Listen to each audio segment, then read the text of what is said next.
And the podcast begins with a song of rebellion. How can this podcast. be my life? CD burners. I was wondering, you just showed me a band, and how do you stay current up on all this, like the heavy shit? Like, how do you stay so tapped into this stuff? I know your friend sent you that band. Well, you still get stuff sent to you, and honestly, post 2019, I took a break from it because I got to a point where I was only listening to music to book music. You had Mayhem Festival, you had Warped Tour. All you were doing was kind of listening to this music on how it would fit into some sort of festival or something you were doing. So you kind of lose the enjoyment of music when you're doing that. So I kind of have lost the enjoyment of music, and I started listening to a lot of other things over the last few years. The Hozier and Teddy Swims and Leon Bridges, Taylor Swift. Oh yeah, Taylor Swift. You got, I think it's number. It was like, I think everyone had it on their top choices this year, right? That's okay though, But I started listening to music more as of an enjoyable thing, and then kind of eased back into the stuff that I worked with all the time, and can appreciate it in a different way than I used to. So now I can kind of sit there, and I still have a lot of people sending me stuff. I have, friends in that indie promotion world that all of a sudden, it's like John Peters sends me that band we just talked about. And it's like, oh, wow. Okay. Let me listen to it, and I can appreciate it and kind of go, okay, where are they going with this? And, it's a fresher form. It sounds like a hybrid of something that we maybe had 5 years ago.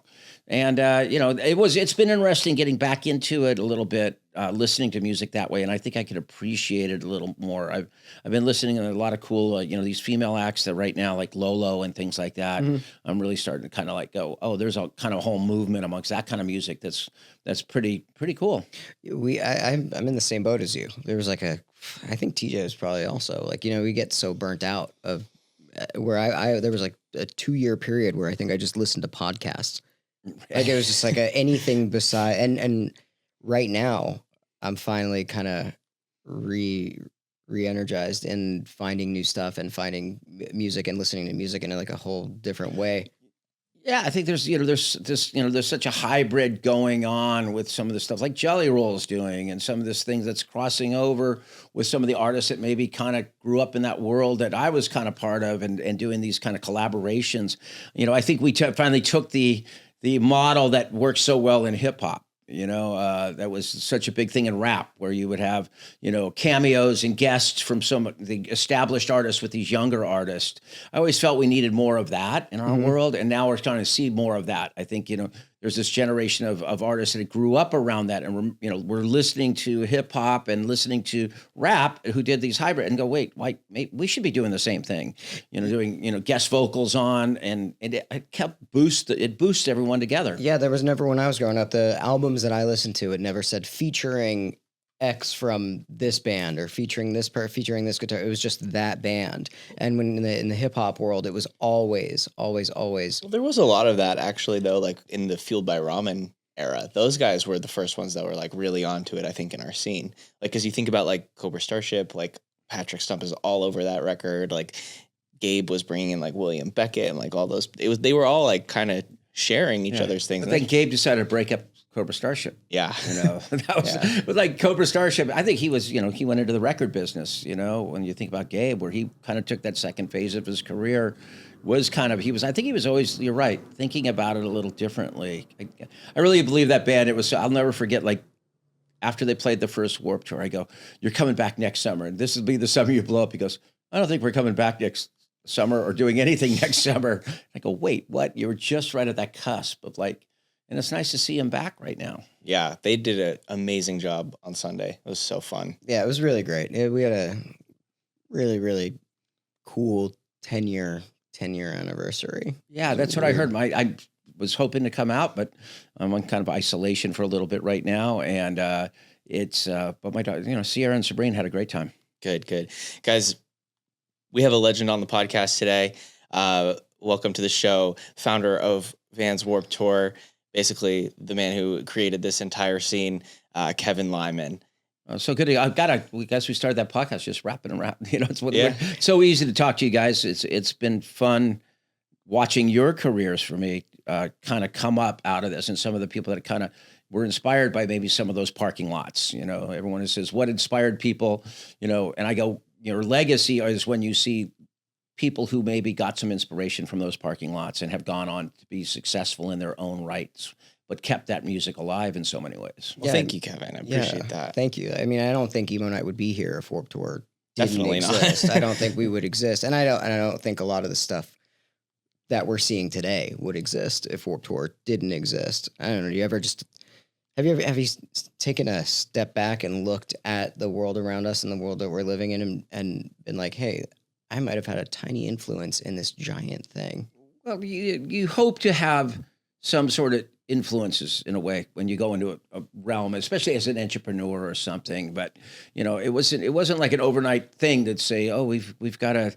But it was part of a culture of me always growing up around it in Los Angeles and being around music that wasn't necessarily getting mainstream attention, and things. And how do you build that community around that will support each other and support artists, and then to watch now where it's kind of gone and reconnecting with that generation, which was kind of, I think the timing for us to come back and do Warped, it's important in for me, one, to kind of remind people that we can there's a lot of great festivals out there, but I think a lot of those elements of festivals are missing.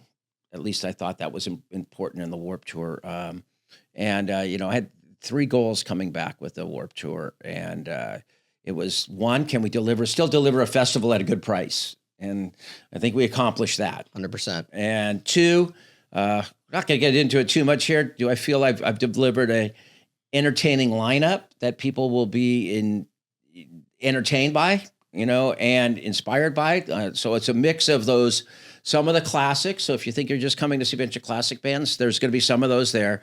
But I'm looking to the future of those artists and community that I think is really kind of bubbling. And I kind of learned that from doing that summer school tour last year, watching, and everyone says you watch music so much. I go, I listen to music, but I watch culture, and just watching that kind of interaction amongst the bands and the touring, and then the audience that was coming out there kind of supporting each other's bands, even though they weren't great fans, maybe they didn't know them yet. I go, it's still there for me, and maybe I can come back and be part of it again. I mean, how much, since you were part of the summer school tour, how much of the atmosphere and like the backstage and so much of Warped Tour was and is the community and the things that happen not on the stage, right? And so how much of that did you see in like the summer school and these newer artists, the camaraderie? It was kind of creating that culture backstage as much as you can. You couldn't have the big part, right? The barbecues and those kind of things we used to have. But, we had to share dressing rooms a lot. We shared equipment, that rotating bill where we would rotate the bands each day. I think it took a second for those artists to get their heads around it, because they never got to do Warped Tour where that was just what you did. You didn't know what time you were going to play, and you rotated your times, and you went out to your booth and signed, met people and things such as that. So once we got it going, it took 3-4 shows, but not bad out of a 26 tour. It was just like started kicking that same way. Like they started thinking like, oh, and then I got to say, a singer, Honey, I'm a very big fan of Honey Revenge, just in the sense of just being part of that whole show and getting on stage and singing and standing and supporting each other, which was infectious to the other bands being supportive of each other. And the crews were supportive. And I think it was really good. We broke down those walls again. And that's really what it is, And then sometimes those walls are as simple as just having to share a dressing room, And you just got to get everybody in the same place and have them break bring down an the amp. walls. Yeah. Literally have people help bring an amp. It can kind of do that thing. Yeah, so I went out for the first week, and rode around in a bandwagon, which I'd never gotten the experience from. And, I always tell people, if you ever want that experience, just go rent a U-Haul truck, throw a bunk bed in the back with all your crap and let it bounce around, let your friends drive you around. And that's what, bandwagons are different, but they get people around. But we were out for the first week. And, by the third or fourth show, I realized that, what, they've got this. Time for me to back off. I don't have to be out there. It's a new generation of people that we can inspire. The crew that went out, there were some of my students were on that tour, as well as some experienced people, and they just took it and kind of made it their own. TJ did mention it. You are, and we are friends, but like at the same time, you are a legend in this world, in the world, and in this world in particular. But I think the thing that, if there's anything that I ever talk about you with people, is that you believe so much in the youth and the culture and your students. You hire these students that are in your class to work these things, to build them up to have a career in this, whether they're very, very, very beginning or they've been doing this for a long time. You really do believe in people. And is that like, I think TJ and I are very, very similar in that way, but a lot of the times putting so much energy and so much energy into this, it's draining. Has it ever become like draining to just give so much and rely so much on just trying to do the right thing? Yeah. Well, the short answer is yes. And the long answer is it's part of your makeup. So you do that, and to be honest, it's sometimes, now being in the around the space for almost 45 years, I think, and say that it's kind of hard sometimes because there's a moment in time where I think, especially when I brought this tour, I started hearing from people who maybe their band has been around 15, 20 years, but hasn't really progressed beyond a certain point. And having to have those discussions, like those smaller stages on the Warped Tour coming back, are really about the future, about those future artists that I think can become those next Paramores, the Blink-182s of the world. And it's hard to tell your friends sometimes that, there may not be a space for them right now in what you're doing, because you want to say yes to all the people And I think the hardest part is you learn the word no, and that's what I had to learn at one point. Going way back, that saying no is okay, but then you want to give a no with some sort of explanation. If they can, but it's hard. We work in a business where it was eternal youth was like the whole thing. And, it's like, we all think we're going to be still 20 something years old. In our hearts we are, but it's hard because one, your physical body starts to say, no, you can't do that. So the chances of going back and doing a 37 city tour are not going to happen in my life. And it's not something I think I could hand off and let someone do, because you have to be able to make those decisions so quick on the road. And when you guys put on your shows, you have to make quick decisions, right or wrong. Sometimes they're wrong, but you have to live and die by those decisions. And then you figure it out where you're going. And so I think, it's figuring out where you are. And I really enjoy the teaching world. And when I got back into doing Warp, I said, look, my commitment's to being on campus 2 days a week and with these students. And I'm trying to that new generation, and Fran was like, my wife, Fran, and was like, why would you, it's a tough business you guys are in. This is a tough business. And I go, well, if I can instill a little bit of that you could do some good in the world as well as do good business in a new generation of people, then I've accomplished what I wanted to do. Because you sometimes beat your head against your peers. They're set in their own ways. The business won't change. But I believe now when you walk around and you see how many people are going into the business that maybe are going through the programs or being around, maybe they will change the business, and because we can be a little softer, gentler business if we choose to. Let's talk a little bit. You talked a little bit about inspiration, especially like at the beginning of this thing. But you Warped Tour called it a day in 2019. What has really inspired you now to bring it back? Like, what did you see was going on? Like, I don't think like you need to do this. Why are you doing this now? I don't need to do another festival. Honestly, I don't physically, even though I had a lot of fun the other day laying out the Long Beach show, getting to walk around that site and start visualizing. Yeah, did you feel it? Did you? Oh yeah, we were the back? energy and like how we're going to get people around the stages, and oh wow, I could create a motorcycle jump over here and maybe a big skate ramp here or something like that. But I just think it's to remind people that you can do, doesn't have to be the same thing. It's no disparaging to anyone else's festivals, but I think festivals have become out of reach for many people. And I think we don't realize that pandemic, we've so quickly forgotten almost about those years. There's a generation of people that didn't grow up going to concerts. They learned about gaming. They didn't go to live events. And that age group that usually gets into their DNA about going to live concerts. It hasn't happened. So we have to inspire them to come back out, where I always said Warped was that entry-level festival that mom could bring you to. It came to your city. It ended by sunset, or you could afford to go, and you can afford to go there. But when I've seen the price point of festivals getting to where they are, it's not cheap to put on festivals. I think 90% of the people can't, one, afford to go to festivals. Two, it's not a priority to them to go to festivals, to invest that kind of money that it takes to go. So if we could start building these kind of regional Warped Tours and offer the best price possible. Now, I love when people complain about Warped Tours price. I've heard people saying, crazy, man. I'm like, but then you realize that, it's just static in the air, basically. It is really interesting because, we were part of the announce and we were part of all this stuff. And so as we're paying very close attention to, what people were saying online at that time. And, even the most negative people, that I see constantly coming up on my feed, everything sucks. This sucks. The shit that is awesome. They're like, this sucks. Even them, they were like, regardless, this is a good price for a fest. Like even them, they were like, this is really great. I think the community that we had corrected each other in many ways. They would answer the questions to each other. So honestly, I've learned that that's probably not a healthy place for me to be, is reading every comment. I don't read a lot of comments. I get a little updates and things. I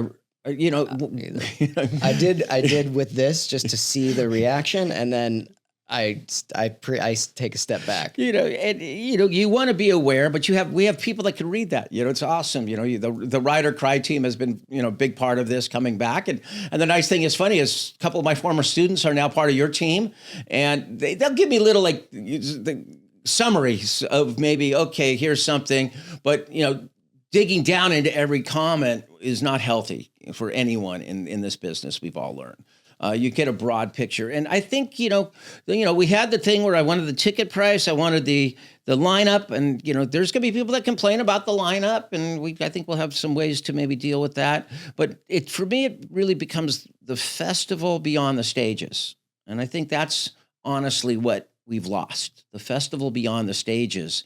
And that festival to me includes all the nonprofits. We've just been now, re-engaging a lot of those earlier, to Write Love on Our Arms and Keep Abreast and some of those. But we're also looking at more, contemporary, Rain and some of these other people we've been talking to, Life of the Party, some of these organizations. So rebuilding that robust kind of nonprofit area where 90% of the people are going to come and just have fun at a show. They just want to have fun at a show. But there's going to be 10% of the people that maybe want a little bit of cultural update. So look, we're really engaging that. We've gone back to the record labels that had all those cool booths out there, making it very friendly for them to be at the shows. Because a lot of them, they've been priced out of some of these festivals to get to go be part of it. I'm like, you come down this year, set it up this year. The bands will be doing their own merchandise out of their tents. I think that was what a lot of people missed, and I've heard that they've missed that, and they're going to be doing that. And then you start to get into, oh wow, okay, well we've got all those cultural things that have been around, punk rock and paintbrushes, the brands that will be supporting this tour. We're trying to tweak them back to that kind of way that they get involved with festivals, to where there's more interactive with the artists that might be there, maybe creating unique interactions with them. I have friends that, back in 1995, we had our first gaming sponsor was Sony PlayStation, believe it or not. And one of the people that was on that tour went on to do very well in gaming. So we were working on this big gaming pavilion. So, there's all these things going on. Like right now, there's like 100 things swirling around. And I always say it's all talk till December, Right. and then action till June. So now we'll narrow those 100 things down to 60 things that are the festivals beyond the stages. Yeah, I think you touched on some stuff there that I think kind of gets swept under the rug, and all of these other, like you said, not to be disparaging to other festivals and not to be disparaging to everything like other people doing this stuff, but I think that especially in our world, the word community gets tossed around as if it is just our community, and using it as a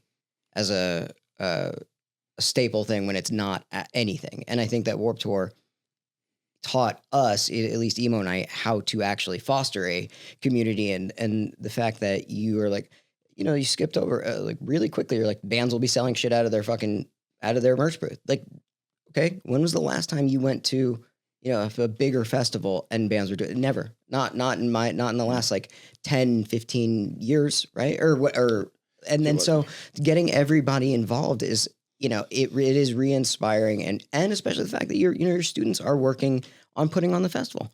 Yeah. We the other day we had a call with, we're going to do the canned food drive again. People, don't realize that, it kind of just happened. We did this for so many years and it was great. But it's going to be a lot of work. I mean, we're going to be 80,000 people in Long Beach. But I'm thinking like we're going to have to open that canned food center the day before so people can come get their wristbands so then they can be able to skip the line. So thinking a little bit, this broader picture, like, Warped used to do 10 to 15,000 people a city. Now, we did more in 2019 in Atlantic City and San Francisco. But it's like, how do we make those things work? But I'm saying, God, if 10% of the people bring canned food to skip the line, that's going to be, 24,000 cans of food a day. There's some logistics that have to go into that. But think about the impact that this community can make, that in that community, this will go into a food bank during the summertime when food banks are down. Russell's working on some blood drives again with, like we used to do. So just bringing those things back in little ways, and it's trying to figure out how to also make it work that you're not doing a 30-something city tour where you go, and how to make it work on more of a local regional way. So it's got my brain thinking again. And I've always had more, probably the most the trickiest part for me is the booking part. I'm not great at that form of book. I don't like booking that much, but I've had a great person, Amanda Phelan over at Insomniac. So I've got a good team of people, like Maureen, who worked on Warped Tour. So there's enough people who are around this project early on to kind of see where I want to come from. And it's been a learning process. I'm learning how to work with new people over in Insomniac. They've been great to kind of figure stuff out together. And, I'm taking some input from them, and I think they're learning some stuff that I do and why we do it that way. This band rollout, the older fans understand it. But a lot of the younger people can't get their heads around why we haven't announced the lineup. And I think that's been the reason we haven't announced the lineup is because I think when they put a festival poster out, you look at the first 3-6 bands on it. Not everyone. Now, someone's going to say, I read about every band and I do the research on it. Of course you do. But the majority of people just look at those first few bands. And that's kind of like their determining thing. Warped was always about, how do we educate you about the smallest bands on that show? So by allowing them to kind of roll themselves out in their own way, people are coming up with great ideas, videos, interactions, that it actually can expose people that don't have no idea who your band is. You might be this, down there at the bottom. But I think that's in a change when a band called Every Time I Die. I think, you guys are, you were a fan, I'm sure, of Every Time I Die, Morgan. And I'd never forget a father, and you always learn, and that was from being around this every day. There was a father who, I was out by the front gates, and he came up and he goes, my God, my new favorite band. He was in his 40s by then. And he's like, my new favorite band, Every Time I Die. And I go, wow, how'd you learn about every? He goes, I learned about it the way it was announced on Warped Tour. They had their own moment. They had their own music. And I've come here. And then I ran into him later in the day, and he had like bought every Time I Die piece of merchandise from that band because, you know, it inspired him by taking a moment because probably he just got lucky to see. So we're rolling out the bands that way again. It also allows us with that radius clause that a lot of people don't understand that, you know, when big festivals have big radius clauses, and I think you got radius claused a little bit on your own event. Yeah, really motherfucked. Yeah, that shit sucks. Yeah, so for anybody who doesn't know what that is, that's when you can't play a certain area after a certain amount of time after they've already, like an artist has done before or after a festival. It's time and mileage. Yeah. And the more a band's paid, that radius gets bigger. Yeah, it's a real stupid fucking thing, and agents really love to use it against us. Well, they use it against you, but then they break it once they agree to it, right? All the time. There's always that find a reason they need to break that radius clause. So it's kind of one of those things where it was like when we went up on sale, and I want to thank everyone who had faith enough to come in and buy those tickets. We were able to get real flexible with that radius clause. So our radius clause was always short on Warped Tour. It was basically, we didn't we'll like you out of the market 90 days before and 30 days after within 100 miles. But we're more like, hey, you could come play our festival and you could play San Francisco the night before and San Diego, so you could route tours through. Also, as we sold all those tickets, I'm like, sure, go ahead and play that festivals or play in March. And you know what? We'll announce you a little bit later. And there's actually a band or so that we're going to announce the week of with surprise bands. So, you know, that we just said, hey, it'll be fun to just drop some surprises in. And it's been giving us a lot of flexibility. But for those people that just want the big dump of all the bands at once, there's plenty of festivals that do that. Yeah. We're just a little different, and we've always been a little different. That's what Warped Tour was. It was a little different. Yeah, this is something that like Morgan and I have been talking about and saying for a minute is like a lot of people are in the business of making a poster. And I don't think Emo Night or Warped Tour is really in the business of making a poster. We're in the business of creating experiences, building communities, and doing something that's more than just, you know, names on a page. As you kind of have been back in the mix of things, like you said, things have changed a lot. What are some of the biggest challenges you've faced bringing Warped Tour back here for the 30th anniversary? Challenges. You know, there's some different players, some new agents that you might be dealing with. But really, it's been nice because honestly, I've had a little bit of a buffer, you know, having people around that can help. You know, you guys have been great influences working with Stephanie and some of those people. I've been allowed kind of to do my thing to kind of recreate and talk and re-engage. So that's constantly picking up the phone and talking to Shani from Keeper Breast and how they may want to come back in a little different way and maybe introducing her to some of the younger artists that might play on Warped Tour so she can build those relationships. So I've kind of been able to navigate a lot of that right now myself, and which is I think my skill set. Yeah. There's a lot more paperwork has to be done around shows these days, you know, and then you're tied in with, you know, Insomniac is their own company, but they've got ties similar as you. Sometimes that Looming Live Nation name comes up once in a while in the situations, and there's positives and things negative. But so just a lot more paperwork in my world from there was even 5 years ago. Getting through some of these contracts is a lot more difficult than it was 5 years ago. But it's still going to be, you want to give people a great experience and give them things they don't expect. Well, that's what Warped was always about. You're going to find something that you don't expect, and I think we're going to deliver on that. It's funny. I went down you mentioned Every Time I Die, and I was like, fuck, dude. I remember, I've seen Every Time I Die a couple, like 3 times. I've thrown up at every show I've seen. Every time I've seen them, I've thrown up. Every time I throw up. And it's been 2 bands like that. Every time I've seen them, I've thrown up. It's What causes you to throw up? I don't. I don't drink anymore. But at the time, it was them and the locust. Every time I saw them, I would just throw up.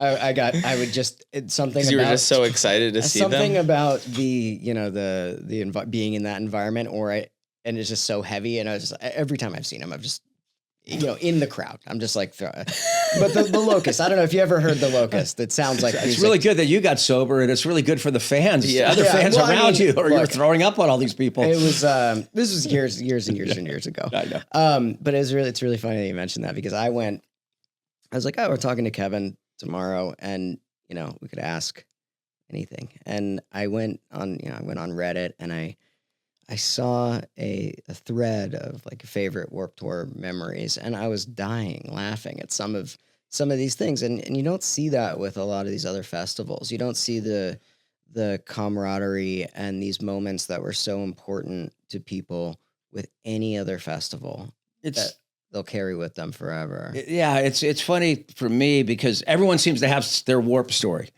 So many of them involved with getting in for free. It's like, I don't know if anyone ever bought a ticket to Warped Tour. Even, it's like, oh yeah, we snuck in here, or, we got in here, or the sponsor gave us a ticket here.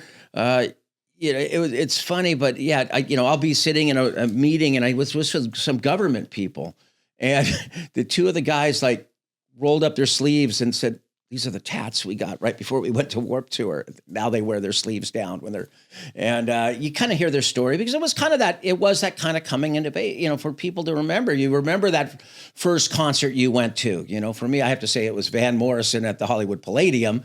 But you remember pretty cool first concert. You remember like a show that you went to, and a lot of times that first.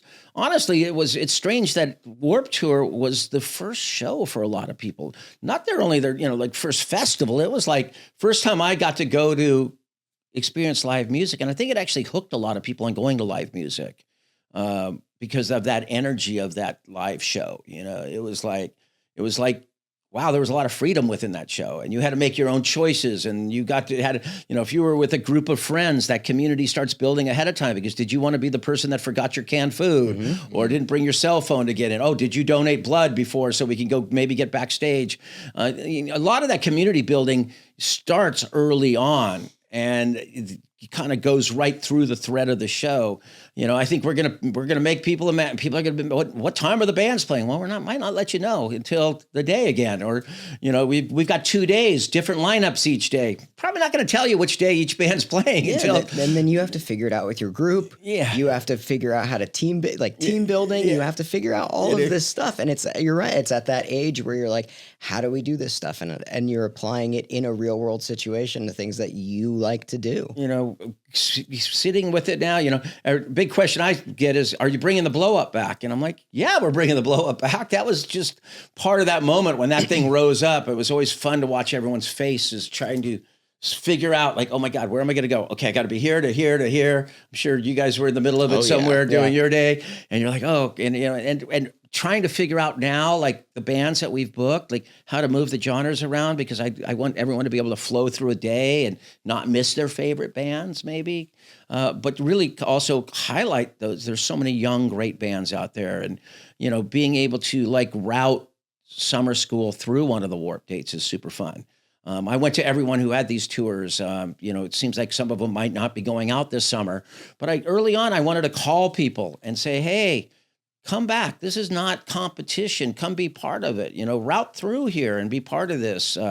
It's re-engagement. There's plenty of room. I mean, Brett Gurewitz from Epitaph said it the best.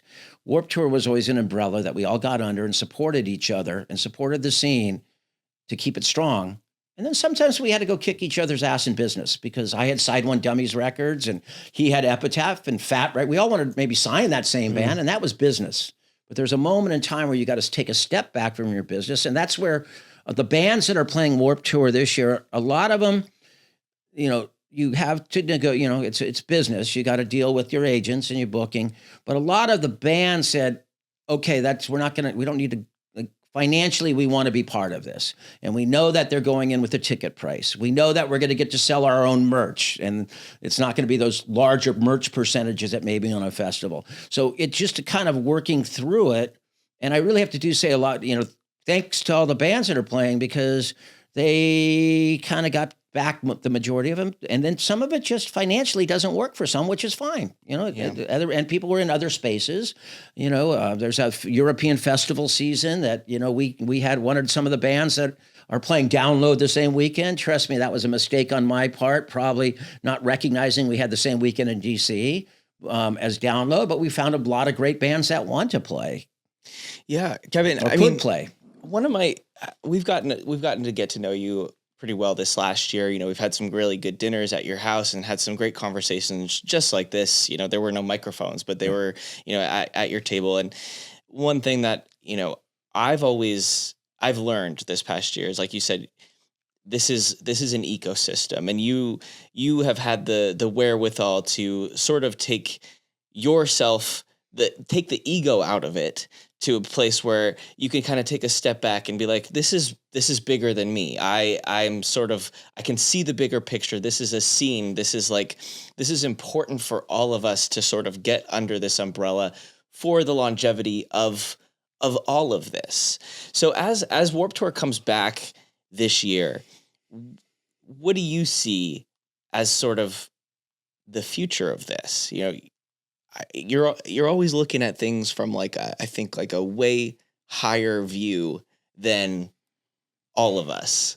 Where do you see this thing going? What's the future of Warped? The future of Warped, I think it's really going to be engaging and trying to develop some new headliners, for investing in some bands. I think we're investing in bands through maybe that, I guess minor league baseball season. If you're in a baseball term, you've got summer school. It's not minor league in any way, totally pro tour and everything.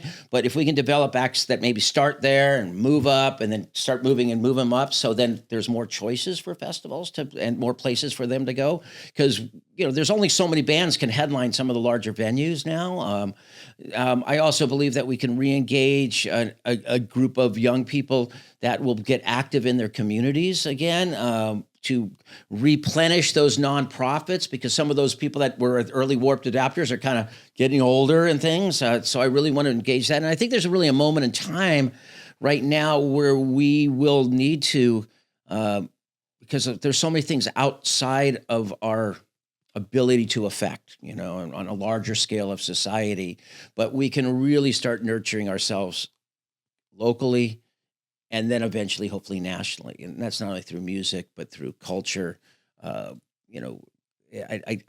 for me, to be honest, it's been so a great way this past year, and on a selfish way, and I try not to be selfish, but to immerse myself back into this during a really tricky time in societal time.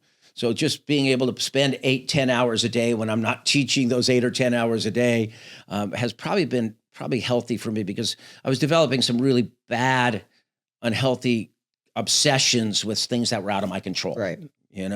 And that's not a good spot when you want to be, helpful. I mean, hey, we did a lot what we could with elections. We did with I voted and head count, these kind of things. And you just got to realize some things are out of your control. But I think I'm inspired by a new generation every Tuesday and Thursday when I go to campus. People don't realize how much influence those youth had on me bringing this back in some ways. Just spending the last, I can't believe I've been teaching 7 years now. I can't believe it either. I remember when you started. Yeah, 7 years. But you think I get to work with, 150 kids a year for 7 years. It's almost like 1,000 influencers on me to try to, wow, they're looking for something too right now. They're looking for something to be inspired by. And it's been fun because they were all sworn to secrecy about Warped Tour. So they knew things that were going on that industry no one really knew. And, the worst was one day I walked in and I got it from Stephania. Oh, one of your classes is posting on Reddit some of the we saw that. Some of the inside information. But it was a great learning experience because I was able to go to school and say, look, you guys were in, now I have to put a wall up. I didn't want to do this, but one person here thinks that they can garner some sort of that weird attention you get online, and that kind of blew it for all of you, but it was a learning lesson too. Yeah, I mean, do you think like I think that that's something that probably most people that are listening to this don't might not know is that you have been teaching, and I feel like you really have been maybe reinvigorated by the youth culture, like and really listening to what they're saying. And a lot of the festivals, again, not to disparage the other festivals, not to do any of that stuff, they're not in the shit with these kids, and you are. And so what is like what's the most valuable lesson that you've learned over the past 7 years with this new generation of kids? Well, they're looking for people and things that stand for something. One, they're digitally savvy. So they're actually now this generation that's right now, this 18 to 22-year-old that I kind of work with, it doesn't buy into everything that has been fed to them on social media and internet as much. They can start to see, they decipher it for themselves. Bullshit meter. And they're going through and before they determine an opinion, they'll go to 4 or 5 sources to find that they're not just buying in. Where, I wish some people from my generation, that bought into some of the crap that was put out online, the Facebook posts and stuff that, I wish we all, but they're learning how to process that. They're also learning that they want to support things that stand for something. And I'm not saying politically, it doesn't have to be that dividing line that we talk about in culturally, but they're looking for artists and people who kind of stand for something. And I could say, it goes back to like watching a couple of years ago, I went to a Joyce Manor show and they like were collecting pet food in front of their shows and doing something like that. That is simple, but their fans look at it and go, oh, they're giving something back. They're doing, so they're looking for artists that will necessarily stand for something. You can't have this kind of neutral approach. I think people are like, you got to stand for something. And I think we were so afraid. So many people were so afraid to say one wrong thing before on social media that it would ruin their whole career or alienate one fan, or we couldn't have laid. But I think now we're learning that they want brands. They're actually much more environmentally conscious. So I think, people who are producing events need to start being cognizant of that. It's always been like, well, but using that water in a can costs 5 cents more than a plastic bottle. And it was always economically, but if you don't pay attention to that, it's going to economically hurt you because people are starting to go into your events and festivals and kind of seeing what's being done at the events.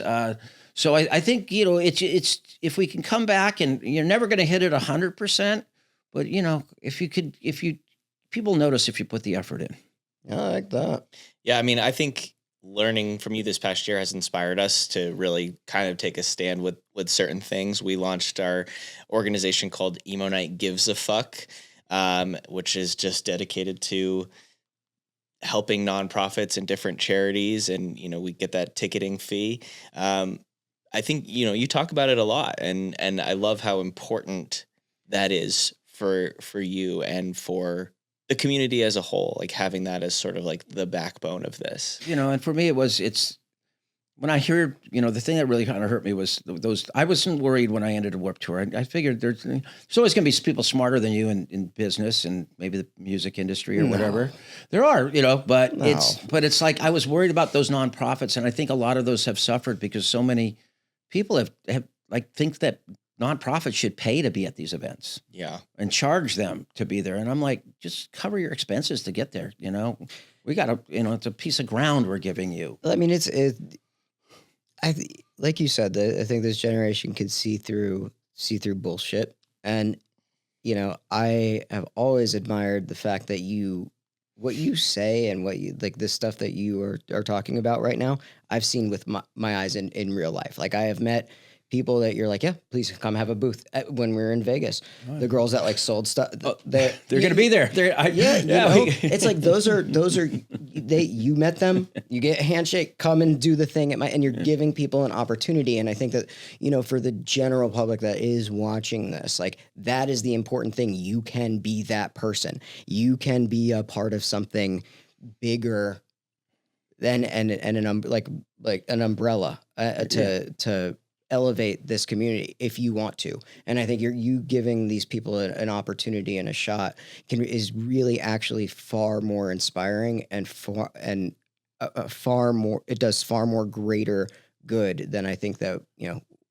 Well, it's not a perfect world. There's always issues, and I've always addressed them head on, probably to my own detriment in some ways, because most people just ignore things, and I always felt that people deserved an answer for things, and I'll still give those answers. But yeah, you keep those things in your back pocket for those rough days. Like, there's always gonna be rough days in this business where and you guys, I'm sure, have them where you're like, fuck this, I'm out of here. Yep. What am I doing this for? Trying so hard and just wall after wall, and that's where you hold those to make yourself go, wait a second.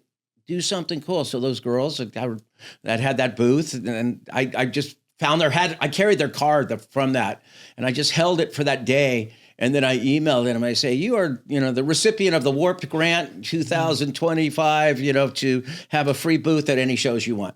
Love that. And there's some bands right at the end. We were down to a few spots. We were figuring something out. And everyone, there were a lot of people. It's nice that people want to play your festival, but it was also like, okay, you know what? People you will, and I showed Amanda, sometimes you just got to reach into that pile of demos or whatever you have or submissions. And there was, one young artist and, that made some cool videos to promote being on Warped and, plays clubs around LA. I think maybe draws 100 people, maybe, friends and stuff like that. But really put in an effort and seemed positive and always kind of cool. And I go, this is don't worry, you're going to get hit up and there's going to be all these agents. Do me a favor. Do me anything. No. Let's do something good for someone that might change their life. Giving that's not getting the attention.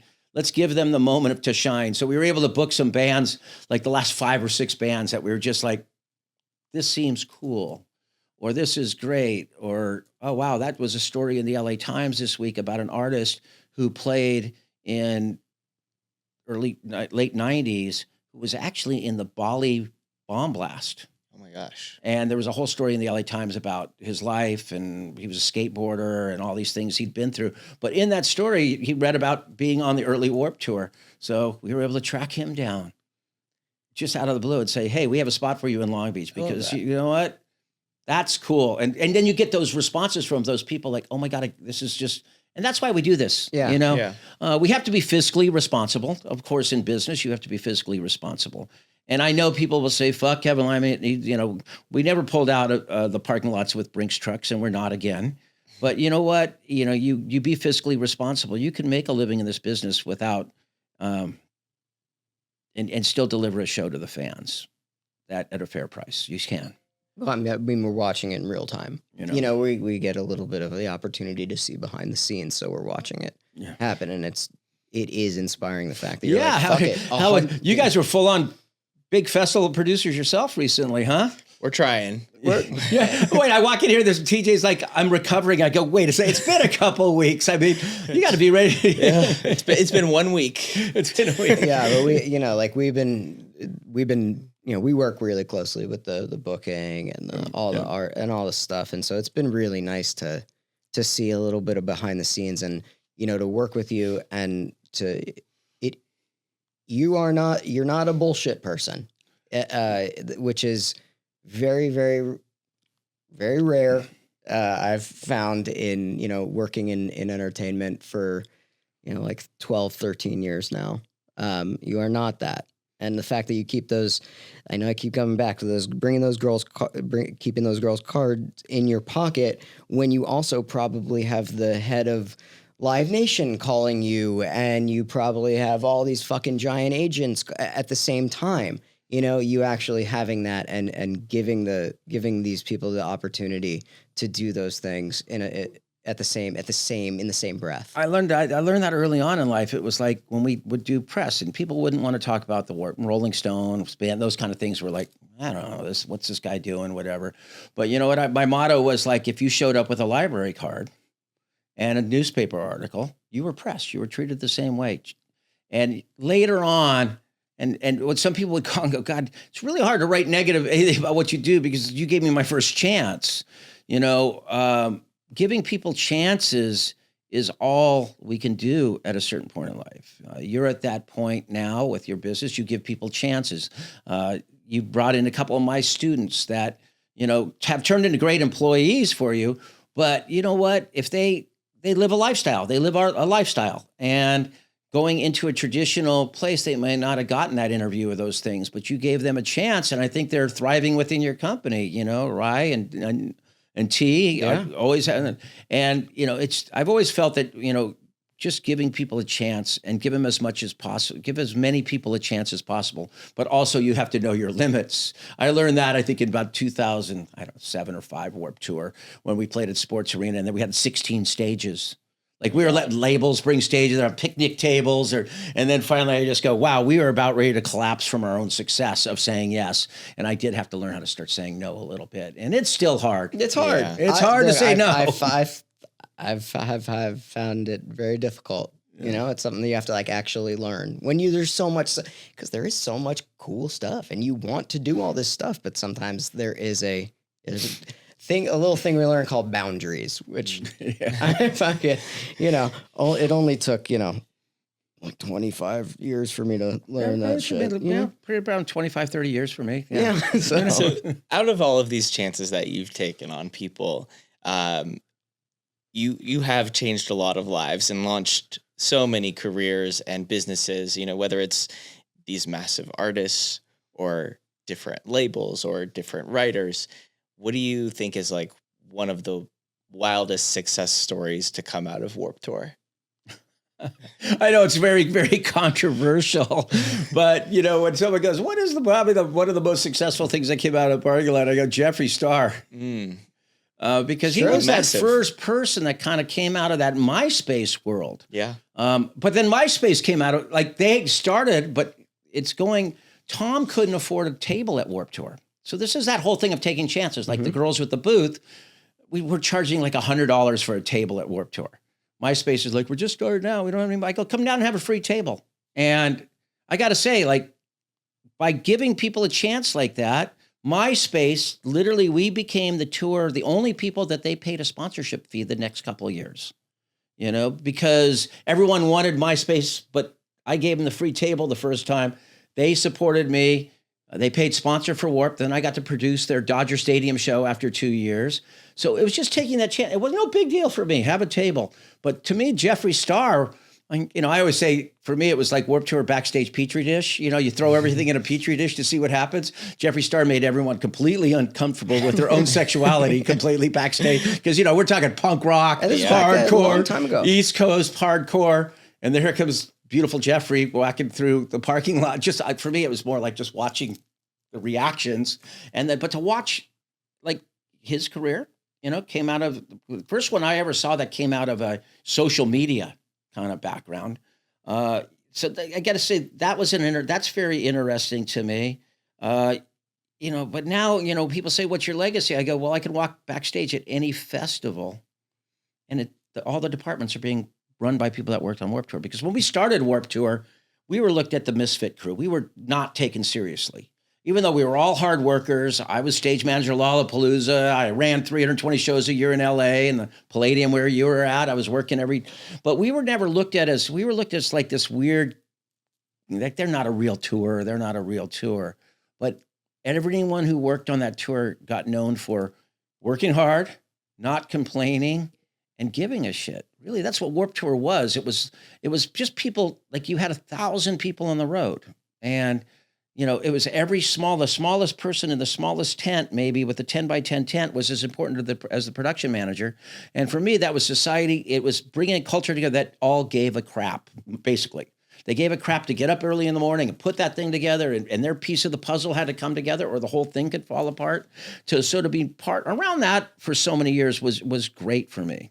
It kind of spilled over in the negative way because I'd go out to Subway, and when the guy's mayonnaise wasn't squirting in the sandwiches and he was passing them on, I'd stop in the middle of and tell people give a crap, get some new mayonnaise. And, Kate and the crew would be like, Kevin, he's losing it, pull him back, but it was fun to be around people that just overall gave a crap every day. Well, we're going to get that back. Absolutely. Yeah. Well, it's been about an hour. Well, okay. Thank you so much. No problem. So for hanging out. So with fun us to get to come see you guys on this Sunday morning. Sunday morning early. I like when I'm sure that was great when I said I got to do it at 8:00. Yeah. By the way, I'm sure Mark, you were stoked. By the way, you guys, it's 8 a.m. on Sunday. Yeah, like if for anybody who's watching this at like a normal, we wouldn't do this for anybody else, but like, Kevin Lyman. I'm just under such a crunch right now because one thing I did was I put my whole body into this lifestyle of working. No one ever saw me sitting in a production office, and the wear and tear of working and catching kids in barricades, where I always say, like, it'd be awesome. I should have gotten all their names early on so I could go back now and find out what they're doing for a living, because I'm sure they owe me if they own a restaurant or a hotel. You all owe me because you would have brain damage if I let you fall and hit your head on the ground. But, I am now having my 7th surgery on this Tuesday to put my life back together so I could go out and do it again this summer. We're in the same boat. We're getting there, you know? Oh, yeah, you're jumping around. Yeah, you don't jump quite as off a tall enough things, right? The still thing is still Morgan with the double hip replacement, still jumping off tables. There's going to be in a moment of time where you just go, okay. Yeah. And it's recognizing. I have to recognize my limitations at times. It's hard. Yeah. It's hard in this business to recognize your limitations, But like I said, all you do is you have to realize that the minute you stop making people money, about 90% of the people go away. And then if you injure yourself or start to age, that pushes more people away because no one wants to recognize that. And then you get down to those people you invite over to dinner at your house, and you don't have to have your massive Christmas parties with hundreds and hundreds of people. You have 10 people over for dinner here and there, and you have your 50 diehard friends, and I consider you a couple of those people that are always welcome and to be over at my home and continue. And anytime you guys need advice or bounce something, I'm always there. Well, I think we learned stuff from you, whether you're telling it to us or not. So, well, great. Thanks for having me. Thanks for being here. You go back to bed, Morgan. Yeah. It's actually good that we woke up this early because we got a lot of stuff to do today. All right. Well, glad to help out again. Yeah. There you go. Your influence.